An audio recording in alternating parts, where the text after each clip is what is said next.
Welcome to Weekend Night Live, hosted by Samuel Jacobs Abbey, where we play music, talk shows, and interviews on Be Inspired Podcast Network.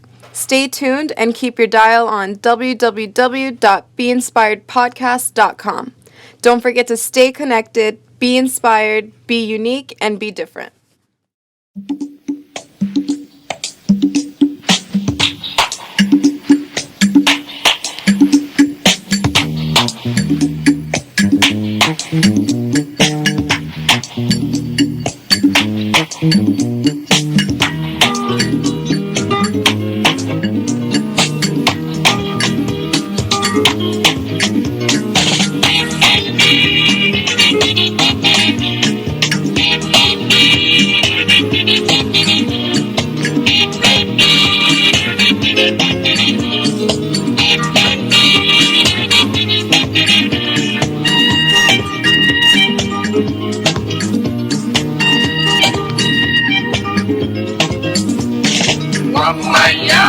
Wamaya, don't you? Wamaya, don't you? Wamaya, don't you? Wamaya, don't you? Wamaya, don't you? Wamaya, don't you?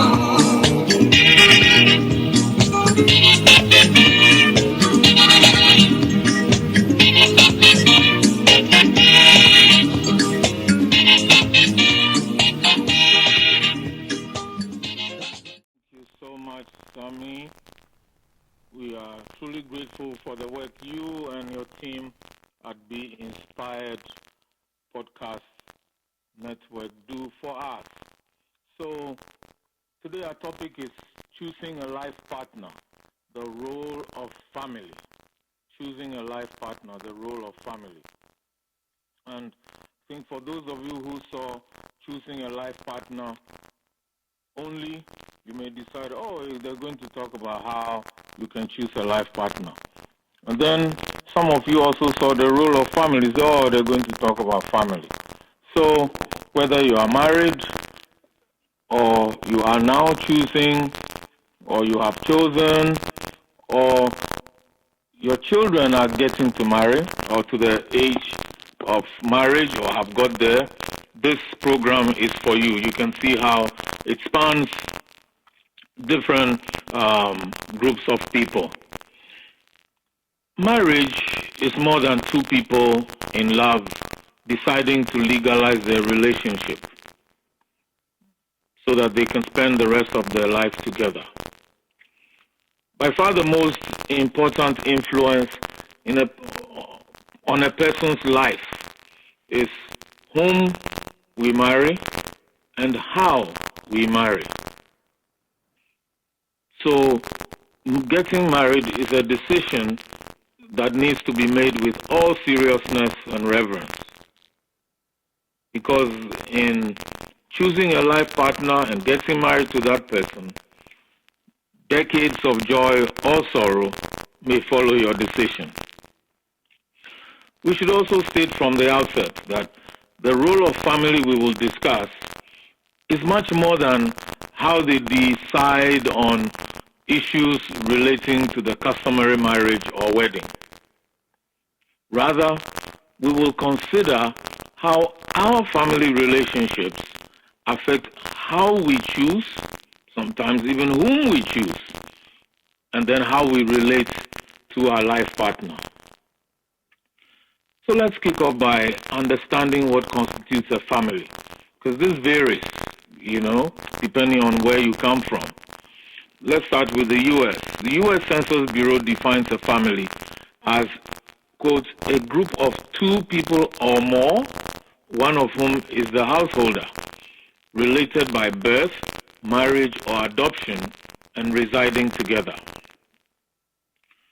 Sociologists would describe families in different ways. Here's one. Families are groups in which people come together to form a strong primary group connection and maintain emotional ties to one another. Such families may include groups of close friends. We love this because this sounds more African, include close friends even, can see themselves as part of family. But we've seen that for our American friends. We see that British people, people all around the world. This happens. Some people can be so close. You might, if you didn't know, you wouldn't know that they're not biological family members. Families provide for one another's physical, emotional, and social well-being.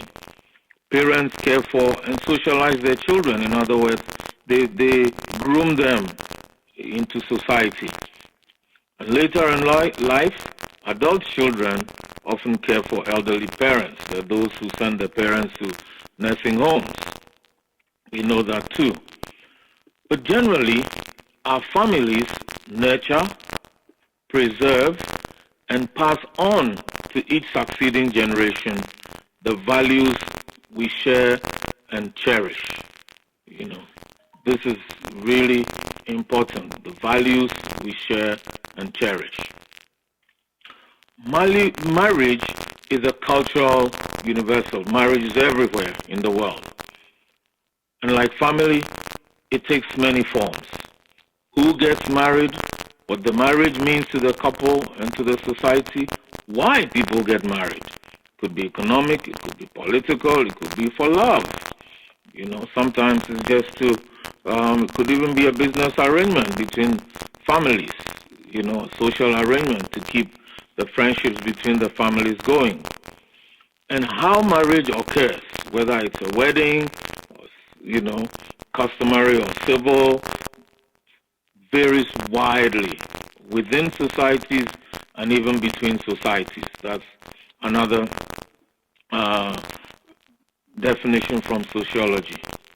The one thing that is certain is that every individual is born into a family and will end in one of their own. Family ties bond us stronger than we realize. Since everyone comes from a family, marriage brings together not only husband and wife, but also brothers, sisters, in-laws, and extended family members, wherever in the world you come from. Marriage is not seen as only the two people. Neuroscience research shows a powerful influence that relationships have on our emotional and physiological health. This is because family relationships can bring joy and a rich sense of belonging to a couple. But they can also be challenging to navigate at times. His family, her family, and then you realize, his dad has his parents, his mom has her parents, so already you're dealing with 6 people there. On her side too is the same, and you haven't even begun to talk of the siblings. And if they're married also, and the families into which they're married, these can all be overwhelming sometimes. And the need to constantly make decisions, sometimes with very little or confusing information because you don't know who or who to relate to, how, and what to do, can leave us feeling depleted of energy sometimes. We just, I'm exhausted dealing with his people. I don't know. They have too large a family, somebody might say. And it can diminish our decision-making abilities. It also increases our sense of, a lack of control and anxiety. Sometimes we if it's time to go to his family, it's a large family. Oh my goodness, those gatherings, it's exhausting, And so some people avoid discussing these issues with their partner and just wait until they're married. And then they find ways of keeping away from the partner's family. If you're somebody who came from a small family, so to speak, or your family didn't engage in many relationships outside what we often call the nuclear family, then if your partner or your spouse comes from a large family or one in which they tend to really come together, things might be tough for you. And on occasions such as weddings, child naming, birthday celebrations, you might be tempted to register a no-show. But as we will explain later, such behavior only lays the foundations for future problems in the marriage. What we should note here is that every individual has some control over the path and pattern of their relationships. By how one will choose to initiate or nurture, cultivate, or even end the relationship, especially these close ones. For example, if a person chooses to remain in an unfulfilling relationship or one that seems to have no future, it means the person has chosen to eliminate the possibility of having a more satisfying relationship and a potentially enjoyable marriage. You never know. It seems it won't work, but you never know. But if there is no future, okay, then you're giving yourself another chance of finding a better one. But we never know. How about the role of parents? Historically, parents have played a major role in choosing marriage partners for their children. And the custom continues today in different parts of the world. I think sometimes people think, oh, it's only Africans, oh, it's only Asians. Everywhere in the world, the families, parents especially, have some influence. Parental influence is greatest when the parents have a large stake in which their child, whom their child marries. Traditionally, marriage has been regarded as an alliance between two families, rather than just between the two individuals. The most extreme form of parental influence is in arranged marriage, in which the bride and groom have no say at all. This and research on cultural, research entitled Cultural Variation in Parental Influence on Mate Choice by Abraham Boong, Justin Park, and Leslie Duncan shows that parental influence is higher in what is called more collectivistic countries. We will come to that. Individualism stresses individual goals and the rights of the individual person. Collectivism focuses on group goals, what is best for the collective group and the personal relationships. So since we're talking to a worldwide audience, this will help. The general geographic areas, where individualism may be found can be the UK, for example, Germanic Europe, Nordic Europe, and then areas of collective, you can include the US, although depending on the family, you might find that you're dealing with collectivists, since the US is much more of a melting pot than certain parts of Europe, But geographic areas where collectivism is often located, you find these Arab countries, Latin America, East Asia, Southern Asia, and then Sub-Saharan Africa, very strong in these areas. For example, persons with an East Asian background who have greater exposure to collectivistic cultural norms will say there's greater parental influence than those with a European background who tend to be from more individualistic, areas with more individualistic cultural norms,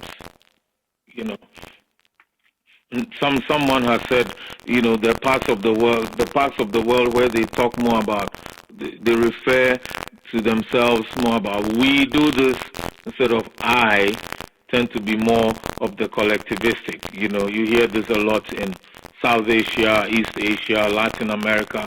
They talk more about the group, the family is a larger group than husband, wife, and children. So in choosing a life partner, we should consider attitudes about marriage and the processes for partner choice. This may include arranged marriages, love marriages, assisted marriages. Yes, the marriage is assisted. You might think, oh, this is very old. Well, guess what? If you introduce your friend to someone and they go on and get married, have you not assisted them? And you might think this was only for the 1800s, right? Or the early 1900s. It's being done today, albeit through introductions via social media, done word of mouth. And aren't we using word of mouth even to introduce people to each other still? And then add to this, many of us, are living in countries not our own. There's so much what is called transnational migration. And that means that today, partners may have to deal with cultures in more than one country. For example, somebody whose parents are immigrants from, say, Uganda, meets someone whose parents are from Ecuador, and they meet in the U.S. If they want to marry, or even for them to develop a relationship, do you see the cultures they have to navigate? There's Ugandan, there's Ecuadorian, and then they're living in the U.S., another culture all by itself. And now, let's muddy the waters a little bit more. Let's say the child of Ecuadorian immigrants living in the U.S. who's met this Ugandan, but his parents may not be living in the U.S. What if his parents are living in Uganda? That's a whole set of culture, another culture this Ecuadorian would have to navigate as well. This is the reality of many people today, having to navigate complex cultures from sometimes being from totally outside the country of that culture. So in the research on marriage and partner choice in the Indian community in Australia, living in a transnational context, this is what Gopal Krishnan and Babakan say. They say people's lives, quote, people's lives within this context are characterized by simultaneous connections and identities as they negotiate multiple host societies and transnational relationships. That's what I was describing. Ecuadorian lady, parents are immigrants living in the U.S., meets a Ugandan living in the U.S., his parents are living in Uganda. So many things to connect and negotiate through. Now, these authors argue that when you're dealing with the person, it's much more complex than one person, because they are a product of all that has shaped them. And so these authors explored key factors that influence marriages and partner choice, and when in writing about the Indian community in Australia, they note that there's things like respect for family, reverence for the wisdom of elders, transmission of quote-unquote Indian values, family honor, and social and community standing, and then the expectations of the family in India and gender roles. All of these influence, partner choice, people choosing. These things don't disappear from us, so you can put yourself in this. Wherever you come from, if these are going to affect you. If you're already married and you're living in another culture, just think of what's happening to you, So you might be saying, oh, well, we now live in the UK. We can't be living like, our country. What if you're even from two different countries? Which country are you going to live at, like? And then you're living in a third country also, if both of you are from different countries. And then how about children of immigrants? They're growing up in another culture completely different from the culture in which their parents grew up in. And here gets marriage. Their parents sometimes expect them to be marrying from their countries, which can be complicated for some of them. But family influence is strong. For married couples, it's also important for spouses to recognize how their family of origin affects their assumptions, various behaviors, and even their values. Because once we understand these, we can relate better to our spouses, who, as we've described, may have had a very different upbringing, completely different. Now we use the term family of origin. This refers to the family that you grew up in, your parents and siblings. But it may also have included a grandparent, some other relative, or perhaps divorced parents who lived with you during parts of your childhood. All of these people strongly influence who we become. So men and women who grew up in relatively healthy, functional families, they find it easier to make adjustments in a marriage relationship because that's what happened. That's what they saw. They learn to accommodate each other. And now, perhaps at times, you may smile or shake your head or even frown when your spouse has a different way of doing something. What inside of you, you're thinking, no, that's the wrong way. Maybe not inside. Maybe you even voice it out loudly. No, that's the wrong way. You might sometimes even complain. But then you adjust. Here's another example. Maybe your mom was a fanatic about keeping a clean, neat house. You might swear that you will never be a slave to such a compulsion, But then you notice that your spouse is relaxed about cleaning. And soon, the clutter that the person might find tolerable starts to get on your nerves. What happens? You think, I better organize and get this place cleaned up. The worst way of responding is by tagging your spouse as not being serious or maybe a disorganized person. So, just two examples we've given. But you realize anyone married will know that there can be so many differences with one's partner.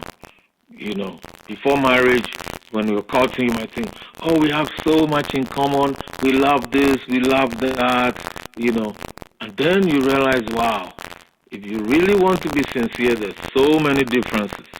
Some minor, but there's some also that are big. And yes, you can and will argue about some of them. Maybe you already do, insisting that your way is the right way.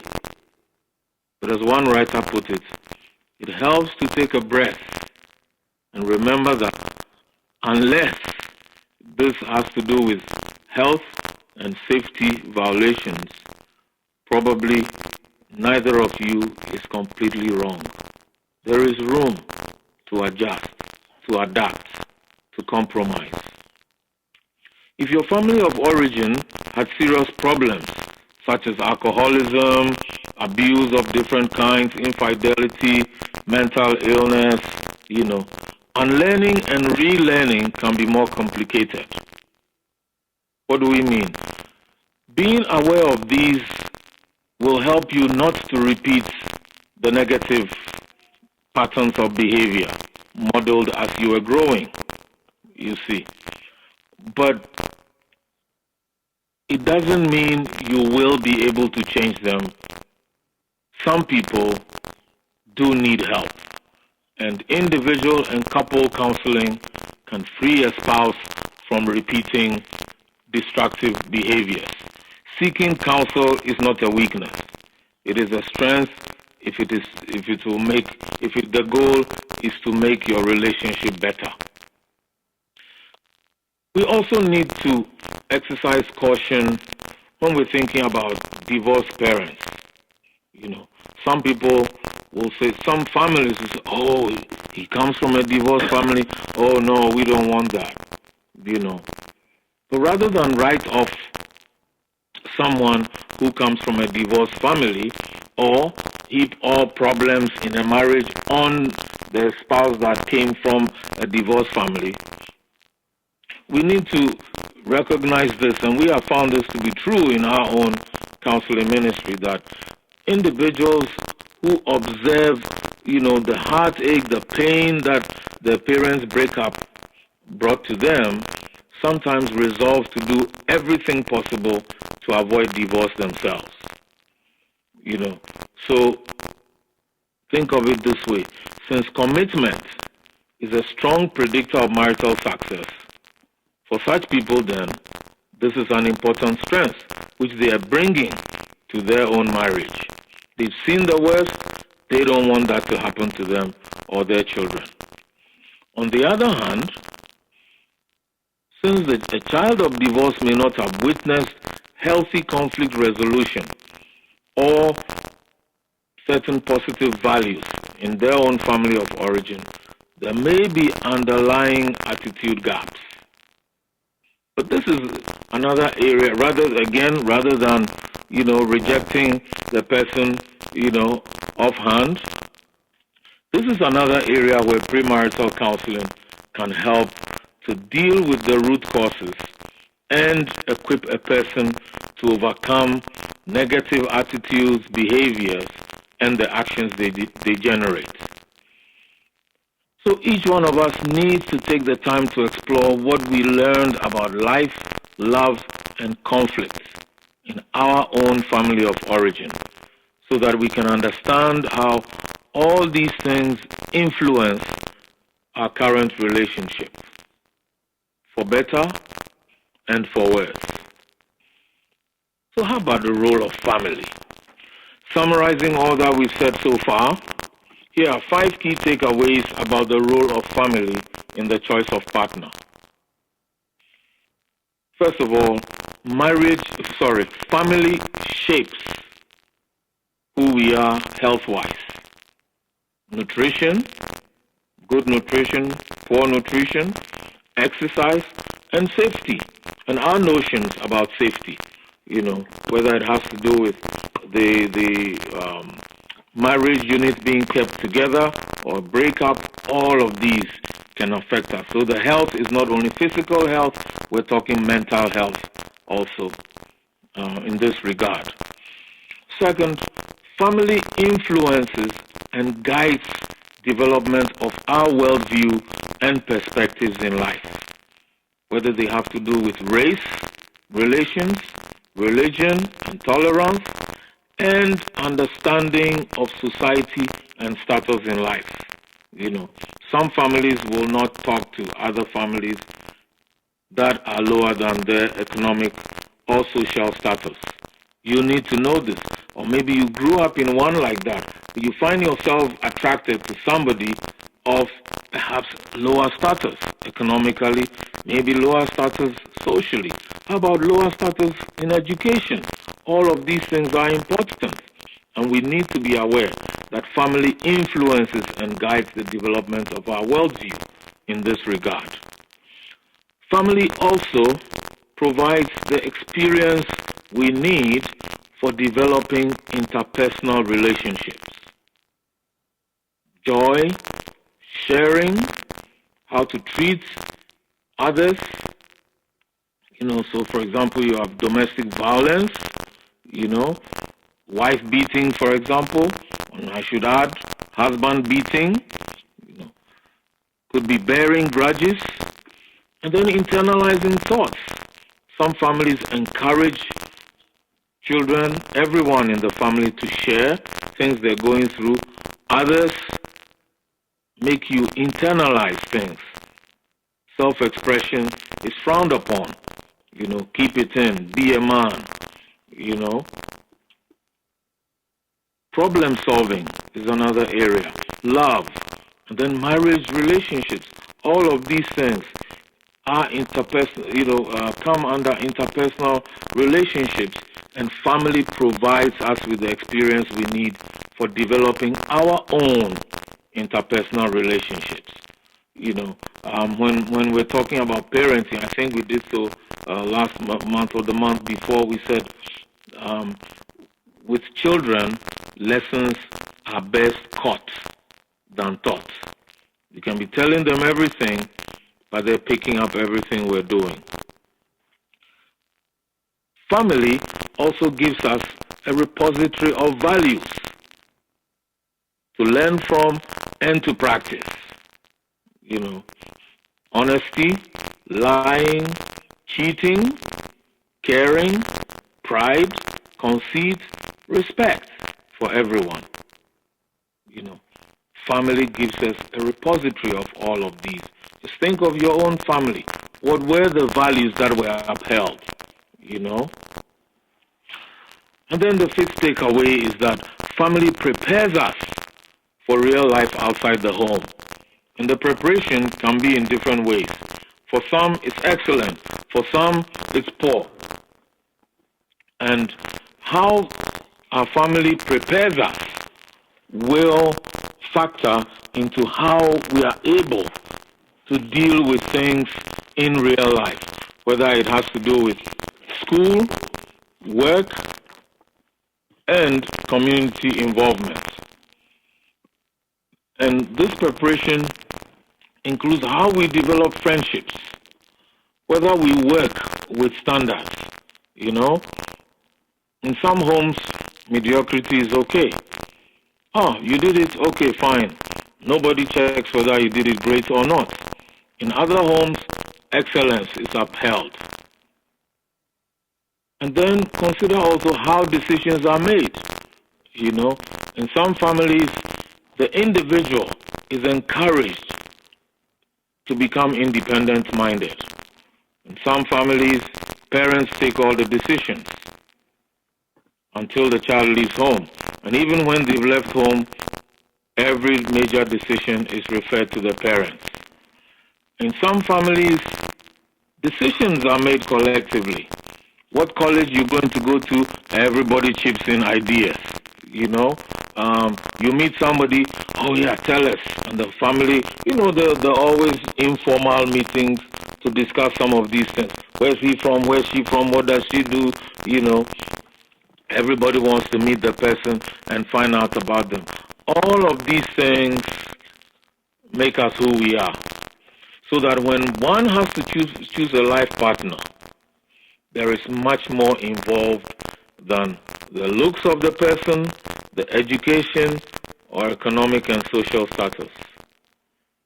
You'll know that it includes evaluating or considering the totality of what has produced the person one is interested in.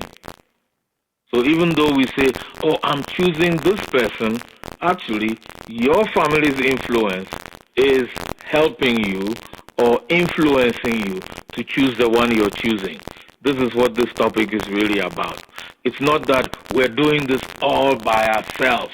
Even if you come from what we call an individualistic culture or society, your decisions and your choice is being influenced by more than you yourself. So we've already heard about how family is directly or indirectly involved in how we choose, or who we choose, let me take that again. We've already heard about how family is directly or indirectly involved in how and who we choose as life partner.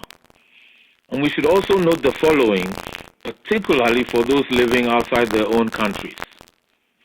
If both partners are from the same country, don't assume that you know everything or that everything will work out fine. This is because families are different, and what they value is often different, though they may be from the same village, town, or city.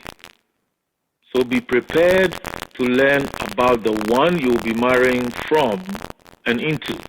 That is, the family you'll be marrying from and the one you'll be marrying into. Next, some families may want to meet a partner, or at least the parents, or a representative before they agree to a marriage. And so don't think they're being difficult, you know.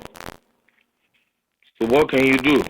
You're tens of thousands of miles away and there's COVID. You can't travel. So here's the next point.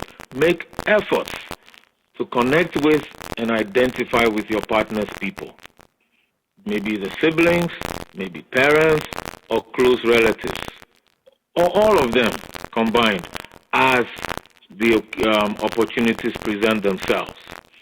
See, all these people can help you to better understand your partner.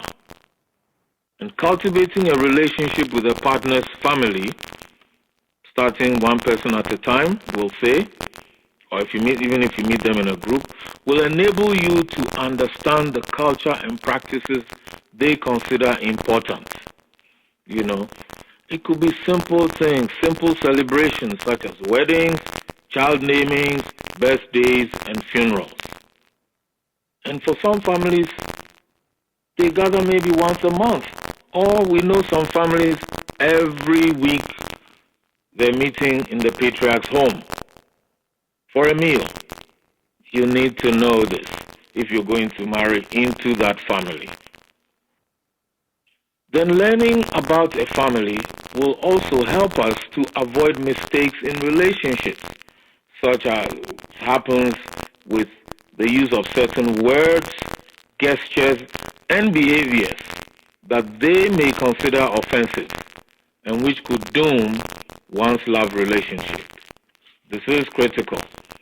A word that you might be sharing with your partner, especially if you live outside, the country where his or her parents come from, might be offensive, used in their context. These are things that are important to learn about. And then whether or not and how we interact with a partner's family members often sets the stage for relating to them after marriage. For example, if you keep your partner's family at arm's length before marriage, do not expect them to shower you with love and affection after you get married to their son or daughter. Simply put, they're human. You don't like them, why should they like you? We also have to mention a major issue when it comes to choosing a life partner. That is parental or family blessing or objection. Now, this happens in different ways, and this is one of the things one has to learn if you're in a relationship. And if your child is in a relationship, you need to let them know. And if they're not, let them know before they get into one, if you're a parent, And if you're a young adult, it's good to find out from your parents. Is there something that might be a deal breaker for you? Learn it before you get in the relationship. And then you present your partner, and then they get an X. You don't want somebody hitting the buzzer to X them out of the relationship. Now, much of what we've already discussed assumes that it's the partner who makes the choice to marry the person he or she loves. And it also assumes that the partner plays an active role in the process. So let's take one aspect that often comes up, dealing with Christians. Let me focus on Christians, for example. It's very important that before saying yes to marry someone, Christians should not write off their parents as ignorant, heathen, tribalistic, or even racial, or racist, I should say. Sometimes parental observations about the person one intends to marry may shed light on possible problems in future. We've heard things like the language barrier. We heard this was a grandparent say, how will I communicate with these young ladies? This grandma found her two grandsons, now being affianced to two ladies not from her country, and she was wondering, these people are foreigners. I can't even communicate with them, And it's real because she was close to her grandsons. But now close to her grandsons, how was she going to relate to the partners of her grandsons, even before they would think about marriage? So for Christians, when there are objections, instead of simply saying, oh, they're against who God is leading me to, a few things to consider. First, check if God is using parents to uncover a blind spot that you may have overlooked. Find out and examine the basis also of parental objection. Is it simply because the person is from a different cultural background? Is it the fear of intertribal or interracial marriage? Or is it sometimes marrying someone who comes from a distant place, perhaps because of the difficulty of travel in their day, This kind of knowledge will help you to explain your choice better to your parents. And then one thing that we know beats all. Be sure you live a credible, practical Christian life before your parents. That could determine whether they will respect your judgment or not. Having a good relationship with parents is helpful in this regard. Makes it easier to communicate with them and to discuss any objections. And sometimes, I will say not even sometimes, but be willing to wait to back your conviction. If you feel strongly this is the person you should be with, then, like we know, some Christians have had to wait for just a few months before their parents change their minds. But we do know some who waited, I think in one case it was 3 years, for the man's parents to agree to the marriage. And the good news is that his parents found that in the young lady, they really got a gem. Sometimes parents think they're losing a child. But parents also need to think, I'm gaining one more if we build the relationship right from the start. And sometimes when communication isn't going well, we will say it helps to seek respected elders to discuss the issue with parents. All told, the Akan proverb says it well. Quote, "The one making a path through the forest does not realize that it is crooked. It is the one who stands behind." End quote. We may be so blinded by love, enamored by our association with a partner, or sometimes even trapped by what we get from or have given to or invested in a partner. The result is that we may overlook, excuse, or even vigorously advocate for or defend the partner. But giving up on working to make things better leaves your partner alone when the person needs your support often the most. So how willing are you to make some changes for your partner or spouse to make things work better between you, or to make things work better between your family and your partner or spouse? Let us all learn to be bridge builders rather than wall builders.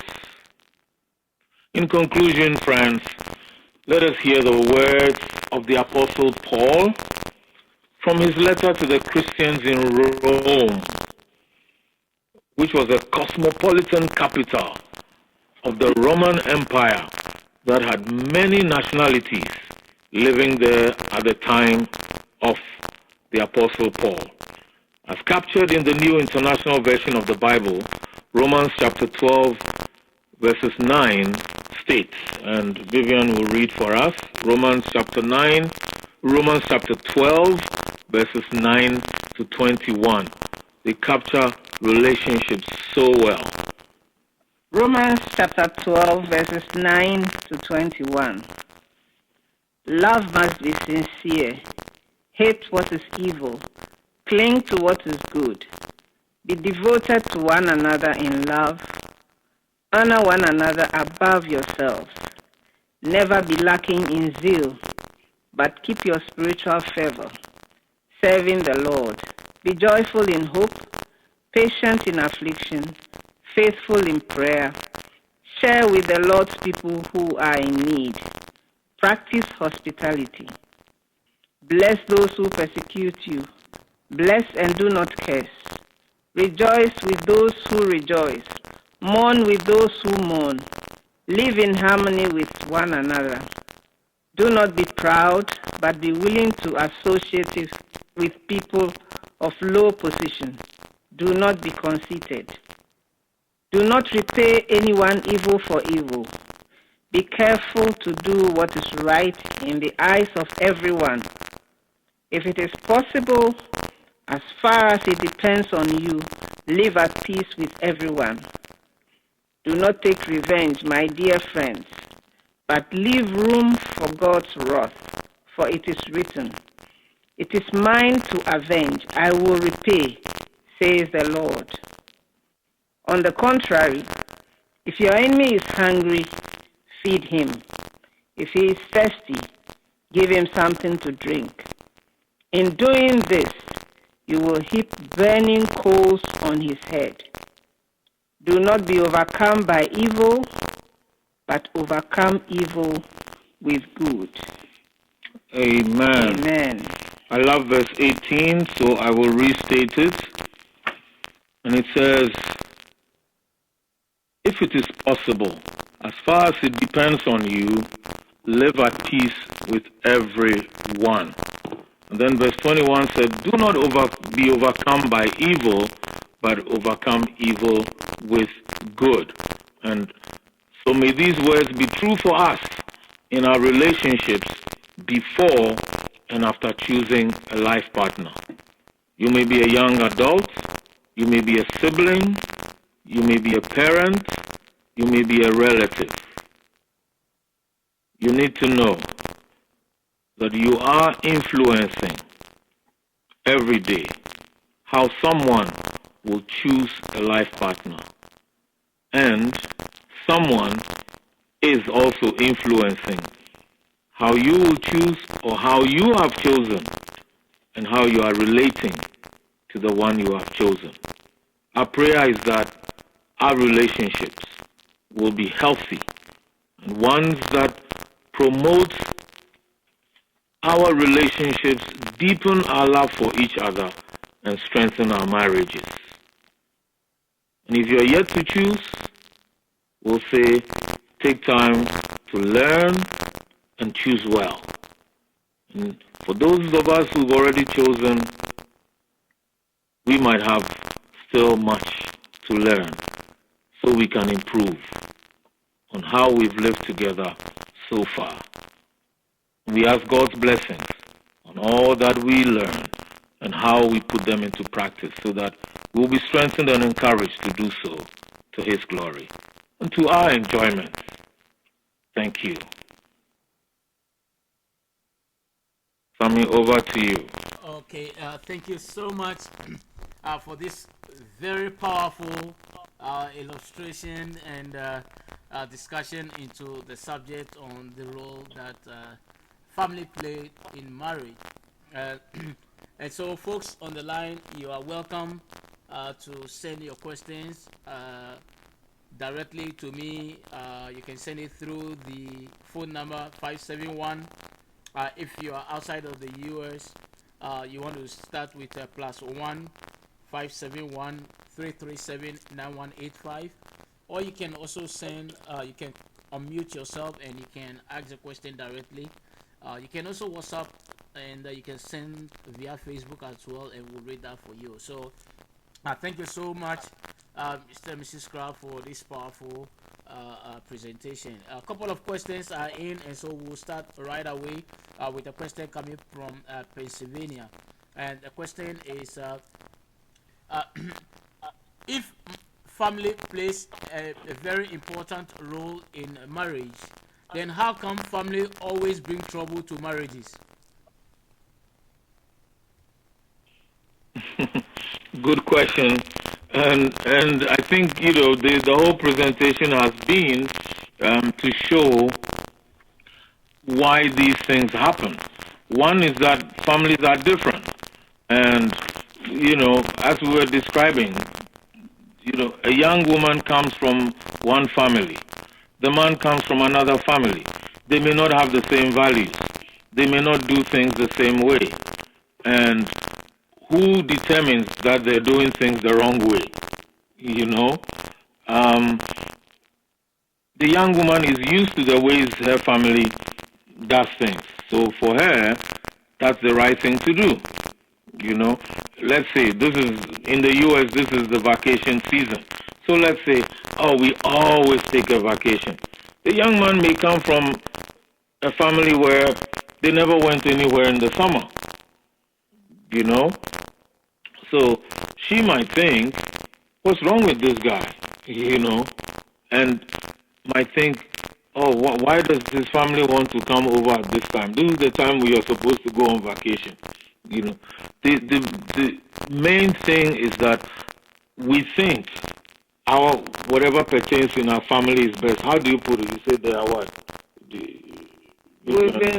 Scripts have been written inside us. We have this thing, we don't even know that something has been put in us from childhood, and we think that is how everything must operate. So we think ours is the best. Everybody thinks theirs is the best. That is why the clashes come.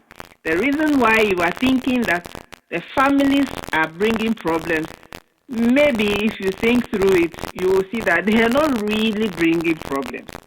Sometimes they are just concerned, and they're voicing out their consent, and it might rub you the wrong way. So you think they're bringing problems. Thank you very much. So that's a short answer for you. You have a follow-up, you can come back. But it's simply because families are different. And the way they will tackle different things is different. So it's part of the learning process. To expect that, in-laws, for that matter, will do exactly what your family would do is naive. You just have to know that they're different. And that may be simply why they do things differently. Thank you. Thank you very much. So it's a question coming from Manassas in Virginia. And the question here is, so what if my biological father never played any role in my life at all? Why is it that family always pressure us to go to our fathers for their father's blessings, even if he did not play any role at all in my life? I need your advice. Again, this depends on families. Not every family that does this. But if that is in your family, extended family, then it's something you need to negotiate, and to say, he didn't play any role. We've heard people say, people who come from those kinds of families where, a father is recognized when it comes to marriage, and they'll simply say, if for nothing at all, he's part of the reason why you are in this world. And you need to acknowledge that, It does not necessarily mean he will decide whom you marry, but it's a recognition of the fact that, yes, he's part of the reason why you are in the world. The hurt and the pain of him not being in your life is an issue that you have to deal with, maybe with him. In fact, we will encourage you to do so with him and clear that aspect of your mind so that it doesn't become a weight on your mind. You see, there is something called forgiving him for neglecting you, even abandoning you. But in your mind, knowing that you've made peace with it and that it's no longer going to be a bother to you. But it may simply be a recognition that he's part of the reason why you are in the world. That's about it. If your family is insisting that you let your father, who has not been a part of your life, they want you to involve him in your marriage, they must have a reason. You have to ask them. Sometimes you may think that your father never had a part in your life. Sometimes the old people say, ask your mother. You never know. So if they are insisting on allowing your father to be a part of your wedding plans or whatever, find out from them why. There must be a reason. Great. Thank you. Thank you very much for such a very powerful response. So this is coming from Kumasi in Ghana, and it says that family plays pivotal role in every aspect of our marriages and our lives. But family also causes a lot of trouble. Mr. Crab, what would be your counsel when it comes to how to deal with family so that they don't wreck your marriage, especially in-laws? Okay. The simple thing you have to do, it depends on the two of you. If you are one, if the two of you are one, think through everything, how you respond to anything, how you react, what you do. If the two of you, husband and wife, if you are one, nobody can mess up your marriage. The problem is that most of the time, we are not one. We are thinking differently. So anybody who sees that will interfere. Anybody who sees that you are not one will interfere in your marriage. Even your children. If your children see that the two of you are not one, they will play you against each other. So it's not the family, it's the two of you. That's the truth. Stand as one, and then you deal with everyone else. Standing as one means you discuss the issues. You know, whatever decision is, it's something that both are vested in. It's your people. You know, once the couple themselves begin to divide how they're going to work with each family for that matter, they're only going to allow, like Vivian was saying, more problem on themselves. So wherever the problem is coming from, the couple need to stand as one. Thank you. Thank you very much. Now let's go to Kenya. And here it says that culture and family are inseparable in relationships, especially in eastern part of Africa. So in a situation where, and this is in relating to the question you answered earlier on about the role of a father in one's life, even if father did not take absolute control of the child when he or she was growing up. I think that, from my opinion, I believe that God gave fathers the responsibility to bless. And so any child, irrespective of how your parents may have offended you, if you don't get the father's blessing, there is something that you will miss up in your marriage. Mr. Crab, from a biblical standpoint, do you agree with me?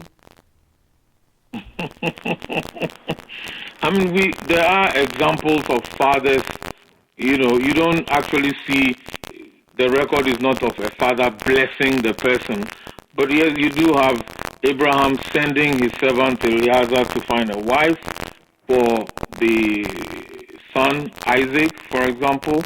You know, so in a sense, you will say the choice had Abraham's blessing. You know, or Jacob being sent to the hometown of his mother, where he gets he gets a wife from wives, I should say, from his uncle Laban. In fact, when he was leaving, when he left without saying goodbye to his now father-in-law Laban, the Bible records that Laban chased him with some of his sons, overtook them, and he was very upset, you see. And what he said to him is interesting. You know, this is I got it from, it's here in Genesis 31, and I think it's from 30. I'm just coming up to it. Okay, it's 26. You know, yeah. Okay. Jacob had pitched his tent, you know, in the hill country of Gilead when Laban overtook him, and Laban and his relatives come there too. Then Laban said to Jacob, what have you done? You've deceived me and you've carried off my daughters like captives in war. Why did you run off secretly and deceive me? Why didn't you tell me so I could send them away with joy and singing to the music of timbrels and harps? You see, you didn't even let me kiss my grandchildren and my daughters goodbye. You've done a foolish thing. I have the power to harm you. But last night the God of your father said to me, be careful not to say anything to Jacob, you know, either good or bad. Now you've gone off because you long to return to your father's household. So here he's upset that he couldn't even get to say goodbye. When we go to Genesis 24, the closest we have to a customary marriage, African style, for example, since you're speaking from East Africa, we have Abraham's servant, Eliezer, meeting Rebecca by the well.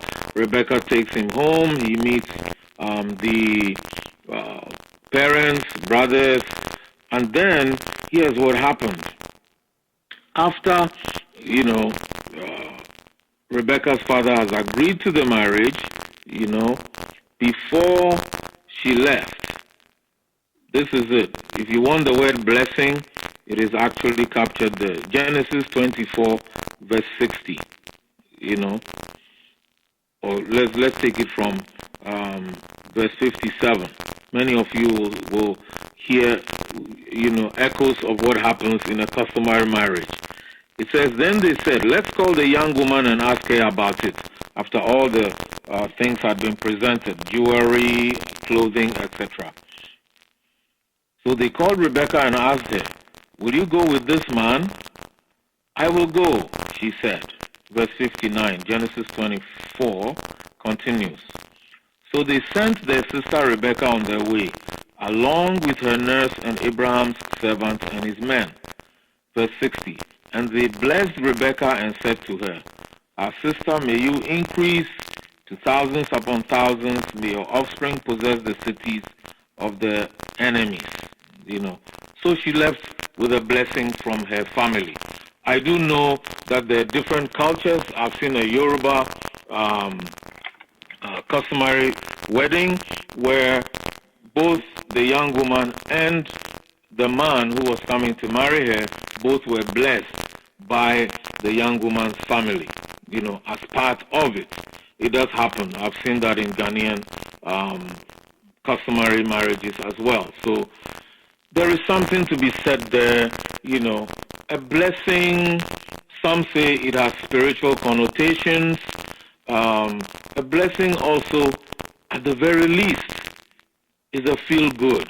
Is a send-off. You're leaving with good spirits. You're leaving not with any bad blood behind you, not with any bad feelings. You're leaving with joy. You're leaving with the goodwill of the family. This is why it helps to do so. It helps to leave one's family in a positive manner rather than, you know, just ignoring whatever feelings they have. You know, so if you wanted something from the Bible, Rebecca's leaving or the blessings she got before she left home is the closest I have in terms of someone's marriage and the blessing that came before that. And you'll see that in this case, even her brothers joined in the blessing as well. Thank you. Wow. Very, very, very powerful. Very, very, very powerful. Thank you so much, Mr. for sharing that. Now let's come back to the United States. A question here with that. So, talking about fathers and talking about family. Now, what role does spiritual father play in family affairs when it comes to women getting married? I'm saying this because my fiancée for 4 years, when it was time for us to get married, her spiritual father said he think I wasn't the right guy. Unfortunately, we could not proceed with the relationship because she listened to her spiritual father better than her biological parents. By the grace of God, I'm happily married with another woman, and I am happy now. But listening to this program, I felt that I need to ask this question so your counsel will help others to be well informed. Thank you. Thank you so much. I mean, people. This has become quite common these days, where pastors, usually pastors, some church leaders also, they may not necessarily be pastors, assume these titles, I will say, and play certain roles in the lives of people. They may have led that person to Christ, or they may be discipling them, or they're just interested in their well-being and they're playing the role of a mentor. I've asked certain pastors and they say, oh, but Paul called Timothy his son. So in effect, Paul was Timothy's spiritual father. But when you think about it, you really don't find these references that much in the Bible. That's why I hesitate when people insist that they are spiritual fathers of people, and therefore the roles they assume not only usurps a biological parent's role, but sometimes actually they tend to control the lives of the people, like the example you gave. The question I would ask is, who's getting married? Was it the young woman, or the spiritual father, so to speak? And who's giving the woman away to be married? So, because of the work we do, sometimes these things come up, and it can be serious problems, because some claim they're praying, and so they're seeing things that others don't see. But really, I think some spiritual fathers, so to speak, assume certain roles that I would find very, very difficult to support with the scriptures. There is no record of any person in the Bible telling another person, I am your spiritual father, I am determining who you marry, for example, you see. And having said that, fathers, just biological fathers, are already endowed with a spiritual oversight of their children. That is biblical, because the man, father, husband is the spiritual head of the home. That is biblical from Ephesians 5,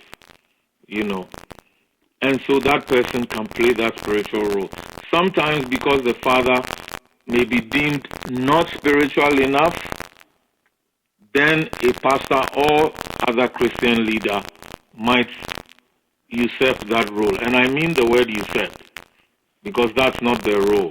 And yes, even if they have sponsored that person's education or helped them through life and everything, that does not mean they become the father of that child. Yes, they have played the role, but they are not the father who gives away that child to be married. That I will be able to defend scripturally. You can have spiritual fathers, but sometimes the problem is that these spiritual fathers create the impression that they hear God better than you yourself. There is no relationship better in this world than you yourself with God. Your relationship with Christ is very important. Are you listening to Christ yourself? We are depending sometimes on somebody else to tell us what God says. So we are waiting for prophets, we are waiting for our spiritual fathers to tell us what we have to do. And some people are messing up their lives. You have to have an intimate relationship with Christ yourself. Let God speak to you. Your spiritual father can help. But when you are totally dependent on what your spiritual father tells you, that is why some people want to travel and the spiritual father will tell you that it's not good for you to travel at this time. You will have a plane crash, something will happen. And for some of them, take the job. The spiritual father didn't want the person to travel only because it's about time for his birthday. And he wants that person to be around for his birthday party. That's all. And sometimes they tell you all kinds of things. You yourself have a relationship with Christ. Let God speak to you. Don't wait for other people to talk to you. That is where we bring the problem on ourselves and we allow people to bully us. Thank you very much. We need to develop our own walk with God. Thank you. Wow, this is very chilling. And I'm sure those of you on the line and those listening from around the world, I'm sure you are enjoying yourself as well. But again, you are welcome to ask questions directly if you want to, or you can send your questions to me and I'll ask on your behalf. But this is a very interesting discussion going on here. This is also coming from the US. It doesn't state where in the US, but it says that thank you very much for this important conversation. So my question is the role of uncles and aunties in relationship. Sometimes you have a very bad auntie or bad uncle who will influence your marriage negatively. How do you handle these people in such a way, in a respectful manner, in such a way that you do not offend them, because family people sometimes can be very dangerous? Thank you very much. Well, first of all, it depends on what. But let's say, they're encroaching on your marriage. Whatever it is can take different forms. It can be that they're making demands on you. The demands can be financial demands, or at the very basic, it can be demands on your time. You have to attend this function, you have to be here, you have to go here with me, you have to do this and that. And I think part of the reason why these people like that, I shouldn't say these people like that can negatively influence our marriage relationship is us. How you respond to that kind of a person will make the difference. For one, we don't have to jump to everything we are asked to do. We must be able to say, well, I can make this function, or this one I can't make it. You see, we need to be able to say so. You don't have to be going everywhere, every time. Remember that if you're married, you also have a priority relationship. And yes, family is part of priority, but what is your order of priority? If you think your family outside of the one with your wife is more important, that's going to be a problem for you, because your wife is also going to think, I should be your number one priority. And that's something that you need to settle. We would agree with your wife, by the way, just before I continue. Now, the other thing is also that sometimes the person under pressure, I was going to use another phrase, but let me put it this way, sometimes has no backbone. Everything the person is asked, yes, yes, yes. We have to learn the word no, or and sorry, I won't be able to make it at this time. Sometimes just moving the time 1 hour or 2 hours enables you to have more time with your spouse. And I mean with your spouse and family also. Remember, any time, any minute you spend with someone else is a minute away from your spouse and family. And that could be your extended family, you know.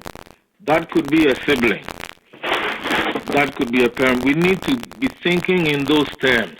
You know, how much time am I spending with those people? And if you're spending that time, it means that time is available for you to spend. So some of us maybe tonight might have to consider how we are apportioning our quote-unquote free time. If you are saying yes, you will do what they're saying, it's going to take time to do it. If it's money that would have been available to you and your spouse and family. We're not saying you don't help. But if you say yes to everything, they will continue coming for more. That's normal. And it's something that each one of us needs to learn, how to say no and how to be able to push back on some of the things. Oh, you want it by Tuesday? I think weekend will be better for me. That's all. Weekend will be better. If you can wait till the weekend, yeah, I can handle it. You know? And sometimes what I have done is simply to say, well, let me check. You know, I don't have my calendar with me. Let me check. That allows me to be able to talk with my wife, and I'll tell you the many times when just by mentioning what it is to her, I have found out that we already have some other engagement, some other appointment that we have to fulfill. So what if I had said yes the moment the phone call came through or the text came through? You know, so discussing with each other can help. And some of the help we can delegate, you know, and sometimes because we also make ourselves available to them, that's why they ask us. But if we begin making it more difficult for them to always get us to do something, and I'm just using difficult loosely. In other words, we determine our availability, things would be much better for us, you know. Otherwise, whatever time we have will be taken up by siblings, extended family, and that will be to the detriment of our own nuclear family development. Let's not forget, if you're married, you are also developing your own family, for which you are directly responsible. That you can't run away from. Thank you. Thank you very much. Another question here is, well, we kept saying that family plays very important role in relationship, and we always want them to be part and parcel of it. But why is it that whenever our spouses do something that we are unhappy with, they don't like the fact that we talk to their parents about it? Any help?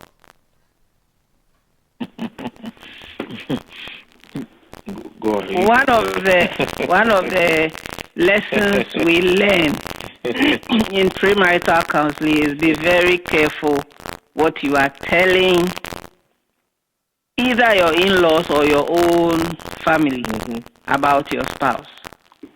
Sometimes you think that you are reporting them to their family, so they will talk to them. You end up putting yourself in trouble.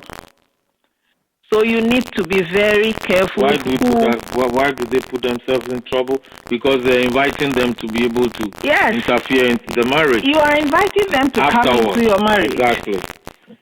So you call for it, and then when they come, you don't like it. Be very careful. Sometimes we think that they will agree with us. That's why we talk to them.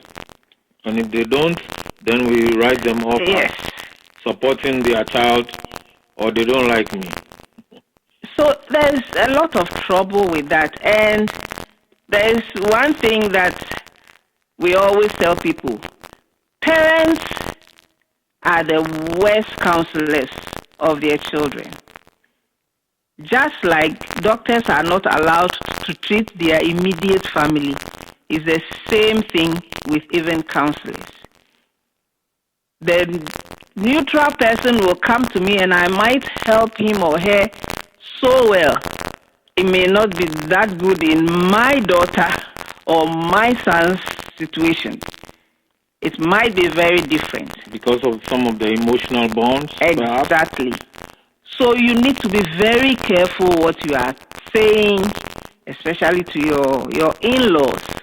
And sometimes your partner might be very, very hurt that you went to their parents to report them, and they will not like it. So be very careful where you are going. Let me add this also. Just consider this.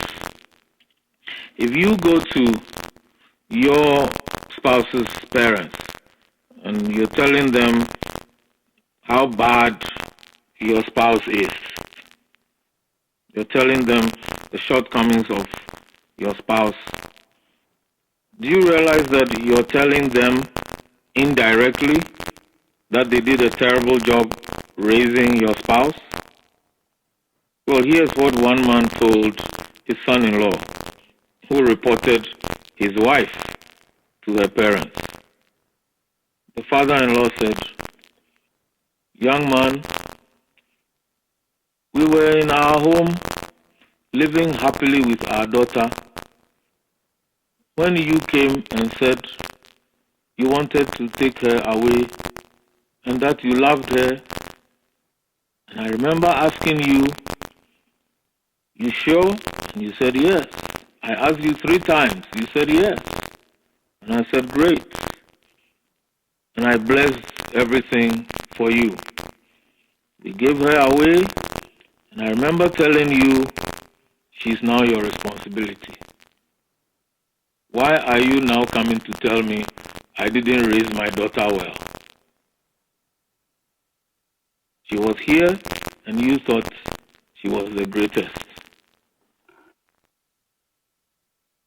I consider what you are doing insulting." The young man didn't take kindly to it, and that's how I got to know about it, because he shared with me. What I told him was, your father-in-law was kind to you, because he's right. You're telling him he didn't raise his daughter right. And he's also right, because you, having met her, falling in love with her, you thought, yes, I must have her. So why are you going back to your father-in-law? My mother's people have a saying, if you feel you're ready for marriage, get your own plates. In other words, it's told the women to serve your husbands in them. In other words, show your maturity. Maturity is not sending issues between you and your spouse to either set of parents. Show them you are mature to handle your own issues. If you can't do it, seek help, but not from the parents. They are not the marriage. And Vivian has already put it so well. You are inviting them to take control of your marriage. Because in going to them, you're telling them we are inadequate. That's why when we're working with couples and we find they've been talking to either set of parents, we tell them, if you have come to see us, that should be the end. Couples who've met with us, they will tell you, we tell them, if you have an issue, we would rather you call us as counselors than you talk to either set of parents. That's a much healthier, and we would add, safer way to go for the sanctity of your marriage.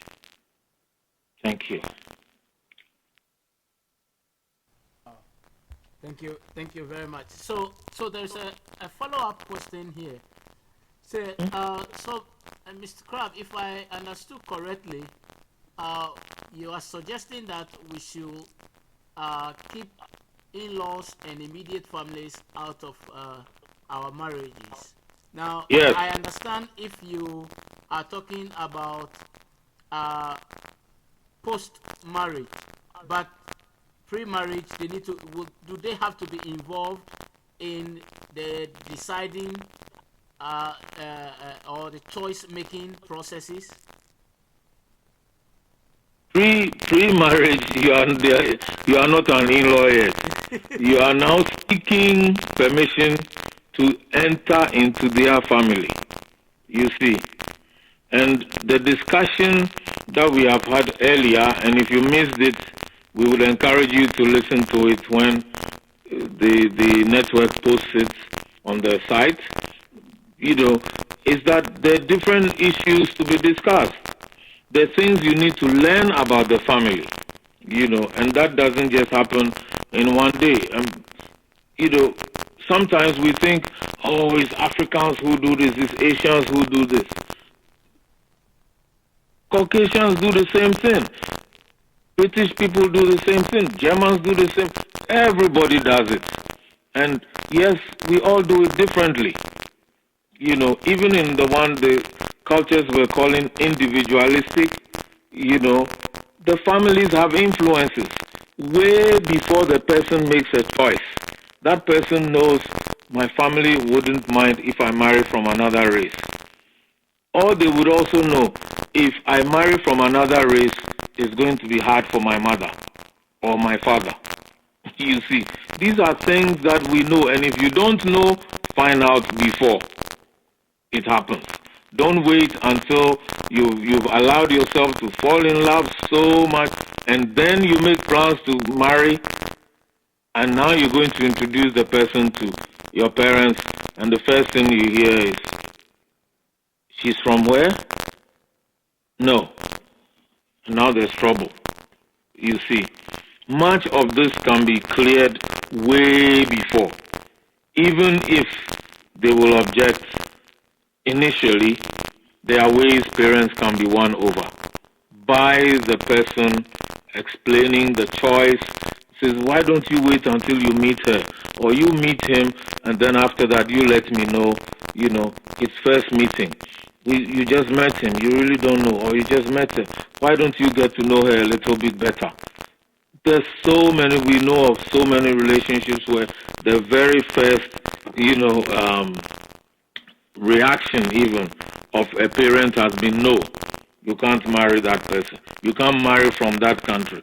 No, we don't marry from that part of our country, And yet, that same person who initially was not accepted now has become one of the darlings of the very parents who thought, oh, she's going to be a bad fit for my son.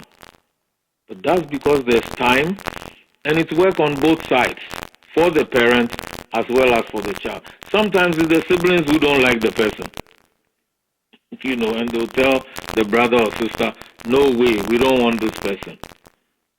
And that's why we were saying family influence is not only of parents. So we need to be able to deal with these things ahead of time so that it will be easier. By the time we introduce the person, we know there is a likelihood, of being accepted.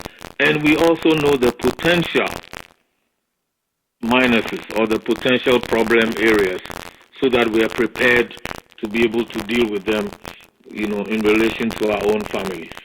But that's what we should do.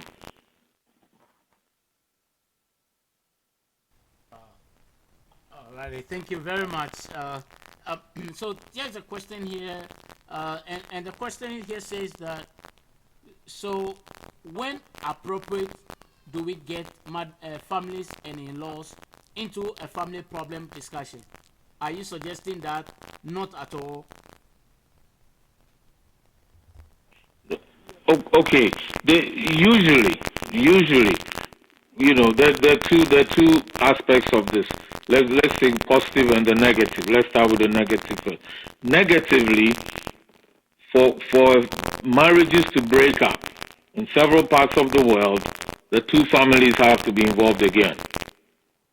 okay, because there is also a customary marriage. So breaking up will involve the customary aspect as well. And usually it's the customary aspects where the families have stronger inputs and involvement, for that matter, where they're directly the ones who are doing the work, so to speak. When it comes to the civil part, that's where the courts come in. You know, whether it's an Islamic court or the regular civil courts, that also has to be part of it. But where there is the customary aspect, that there is a point at which if the marriage is to be dissolved, just as it was contracted, so to speak, put together by families, for the marriage to be dissolved, it also involves families. That's when they come in. That's the negative side. On the positive side, there are many occasions where in-laws are involved. You know, you're going to have a child naming. Why not involve the in-laws? It's their child also, who's one of the parents of the child. So why would you not involve them? You know, or a wedding, right? Or a birthday celebration. Why would you invite one set of families and then, or one side and then, cut out the other side? Or why would you invite only your friends? Yes, for example. And family won't be part. And you're having, it's your 5th or 10th or something. And they were there when you got married. Now for the anniversary, they don't matter. Sometimes we need to be wise about these things. We bring unnecessary bad blood between us, and either family, so to speak, either set of in-laws. And we could prevent this, very, very simply. What we're talking about is that be very careful what you are talking to family about. If every day or every week you are telling them something, everything that happens in your house, it's in your family, you're telling your people, you are putting yourself in trouble. It's really a sign of immaturity. You show them that you need their help. You can't do it on your own. Mm-hmm. You have to live in a way that they will see that you are matured, you are grown, you can be on your own. You have to weigh carefully what you tell them. Think about it properly before you go talking to family. You can't always go reporting everything to them every day. Something happens, you are there. You are calling them, telling them. You are allowing them to come in. Then consider this also. What do we feed the family? Usually it's the negative stuff we're sending over, right? We're not telling all the good stuff like, oh, mommy, guess what? My husband got this wonderful thing. It's the bad things we're often sharing with them. Now, if something happens between a man and wife, and he tells his people, this is how my wife behaved, when he and his wife have resolved the conflict, guess what is in the minds of his people? Even if he goes back to tell them, oh, we've settled everything, the next time they meet the wife, guess what first will come to their mind? Oh, that's the woman who gives her son trouble. You see? So we who tell our side of the family all these negative things about our partners, whether we're married or not, or spouse, we plant certain ideas about the person in our family members' minds. Siblings, uncles, aunties, parents, even our friends. And when the two people, husband and wife, or the two partners have resolved their issues, those thoughts, negative things we've said about the person are still in the minds of those people. We can't wipe it off their minds. And that's the huge risk we take when we go making negative remarks about a spouse, especially to family members, becomes more and more difficult. And if you're not careful, sometimes one negative remark, especially the ones that have to deal with, and he said this about our family. Oh my goodness, that takes off on a life of its own. And before you realize, two families are fighting.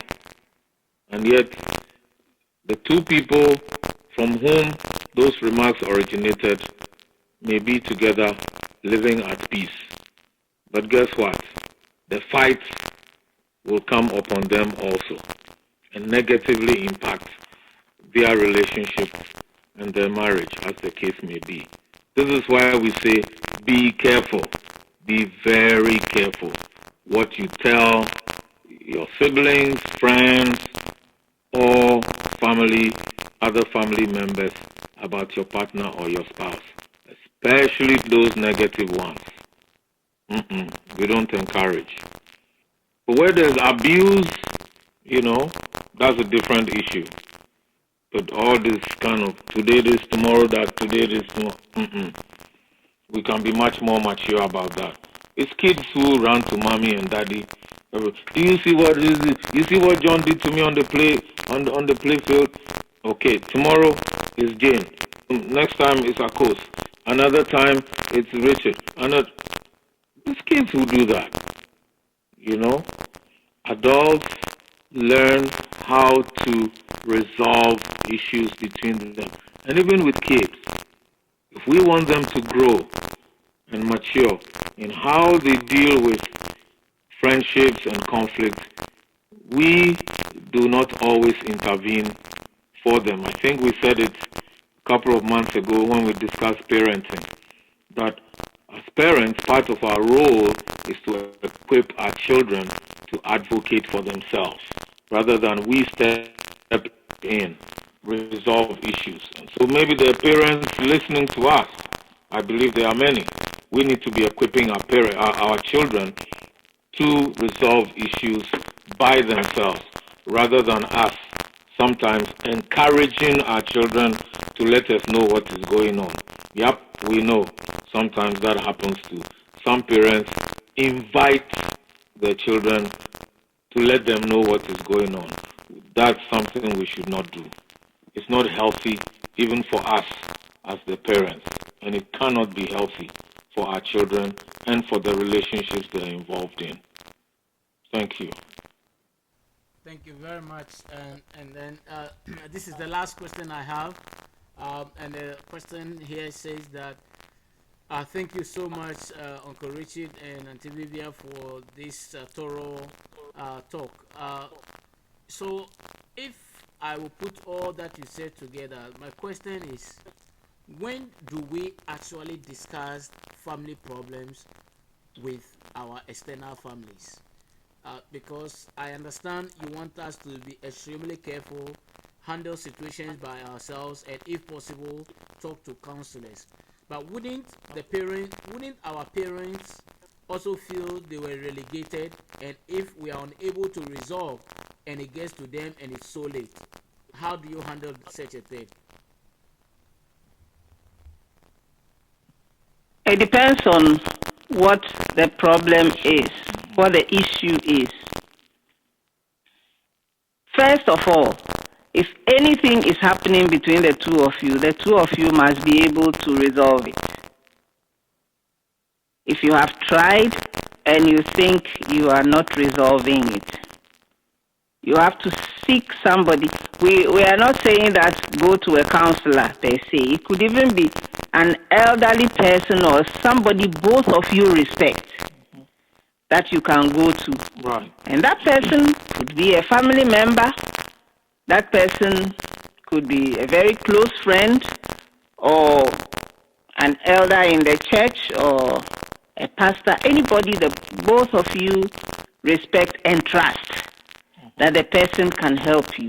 And keep matters confidential. Yes. And you go to that person to talk about the issue. If it gets resolved, fine. you don't have to, you are not pretending to your parents, but you have to make them trust you that you are matured, you are living on your own, everything is fine. If you think you need help from them, again, it must be both of you deciding to go, okay, I'm going to tell mommy about this and all that. Then, better still, why don't we talk with mommy and daddy about it?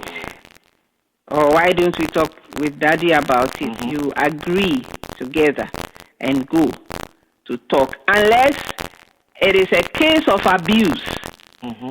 things are not going well, then you need to let them know what is happening, to see what they can do to help you. You have to tell someone. So you can go to them and talk to them. But all we are saying is that don't go running to family all the time. Mm-hmm. First of all, you must be able to resolve the issue between yourselves first. You only go to other people when you think that you are not getting a headway, Mm-hmm. and things are not going well. We are not understanding each other, and we think somebody else must come in. That is when you go to other people. Yep. And even though this is more was about parents, I would like to add sometimes that can also happen in the case of a sibling. Could it be an older or even a younger sibling who, the spouse is very close to, or the partner, and, says, oh, we share everything,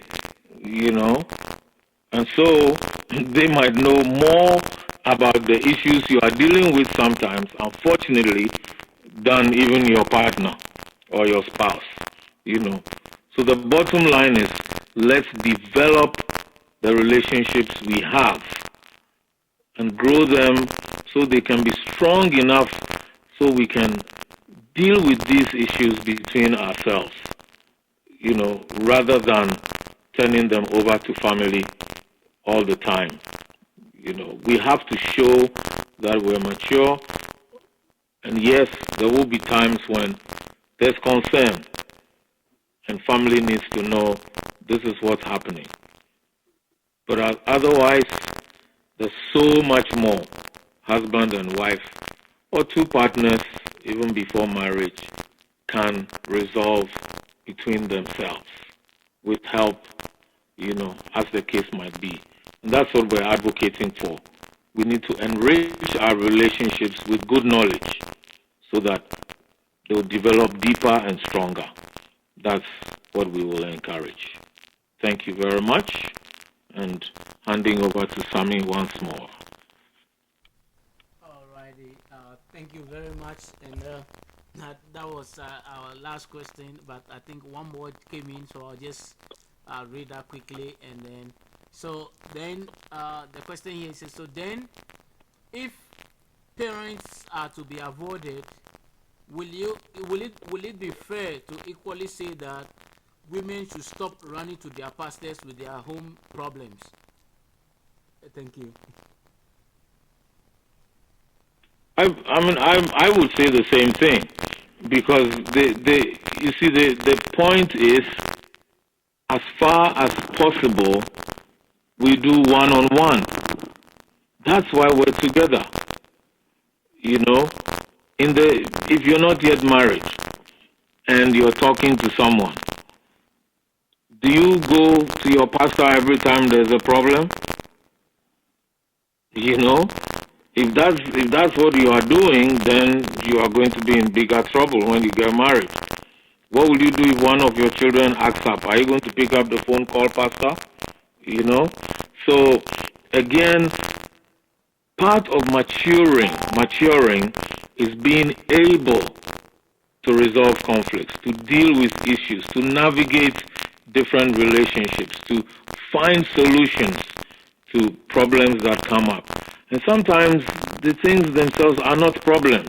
It's how to deal with a particular thing. And you need a little, wisdom from somebody else. Maybe somebody with a little more experience, and like Vivian was saying, could be a friend.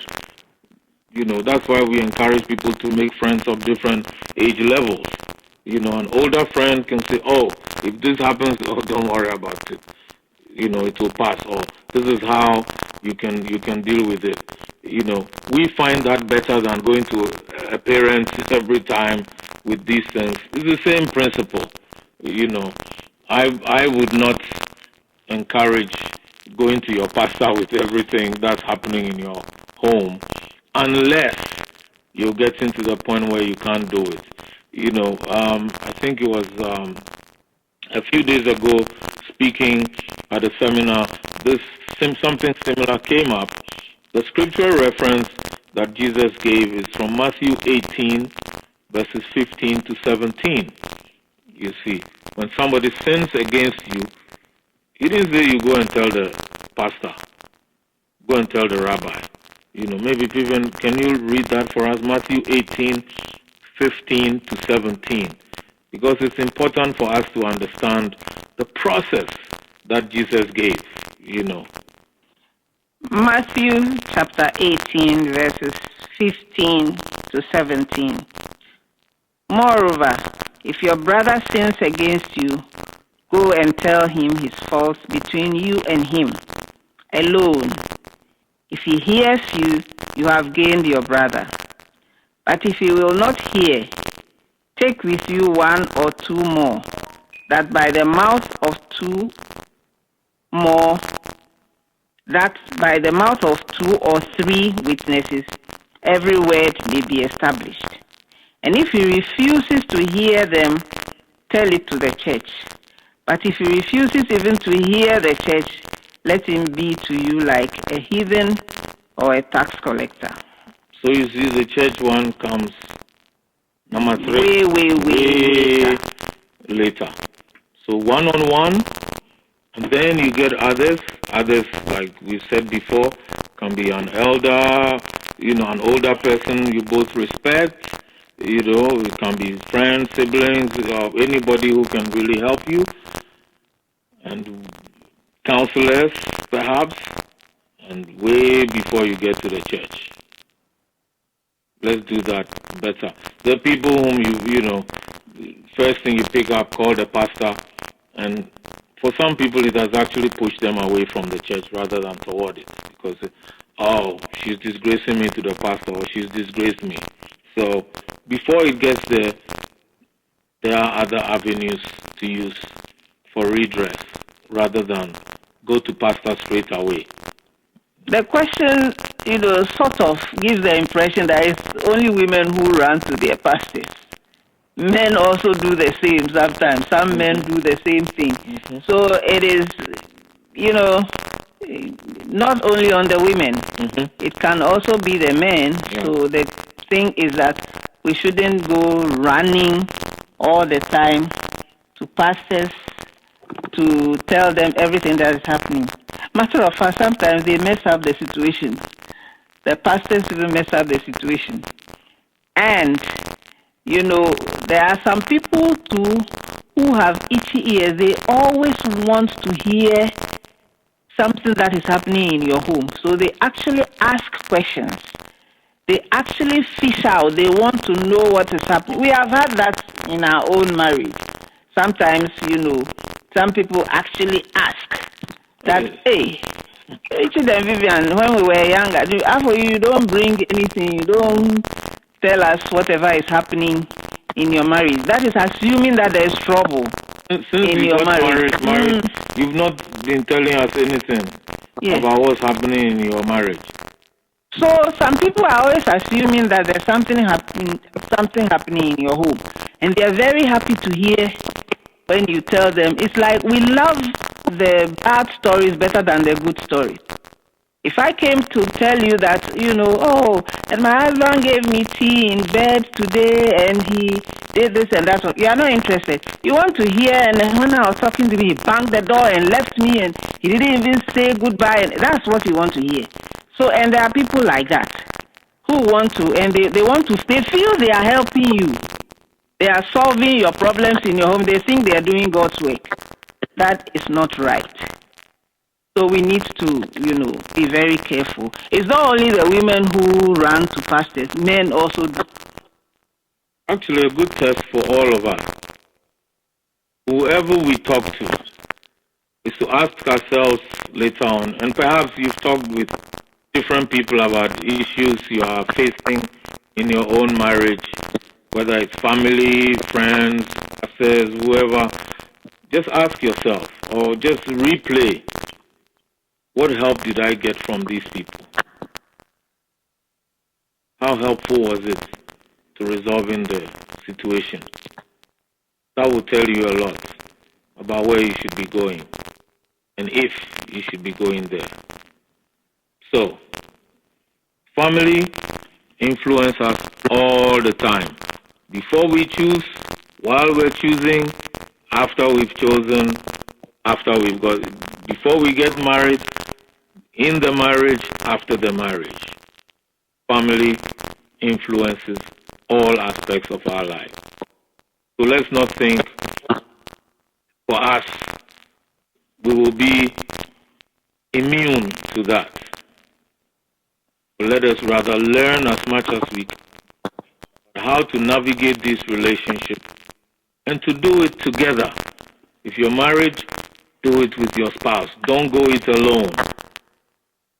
Not for nothing, the Bible talks about two are better than one. Ecclesiastes 4, verses 9 to 12. So let's work together. You're not yet married. You're talking to someone. You're in a serious relationship. It seems to be cranking up, heading towards marriage.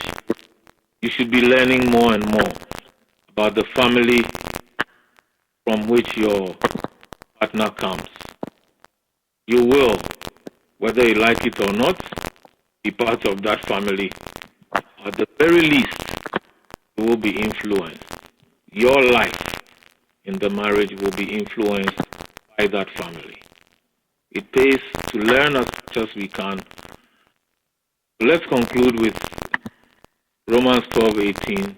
As far as is possible, let us live at peace with everyone, respecting, loving, caring.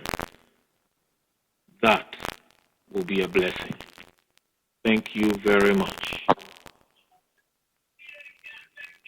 Heidi, thank you very much. And that concludes our question and answer time. I hand over back to Uncle Richard to wrap it up for us. Thank you so much. I think, as we've discussed today, maybe I should just mention the 5 key takeaways about the role of family. Families shape who we are. Families influence and guide development of our worldview and perspectives in life. How we deal with different races, religions, even how we understand society and the status of people we meet. Family provides the experience we need for our interpersonal relationships. So we need to consider what we have learned from our families and what we are learning regarding interpersonal relationships. How to treat others, how to share and, love, how to demonstrate love, how to show love, and even what we learn about marriage.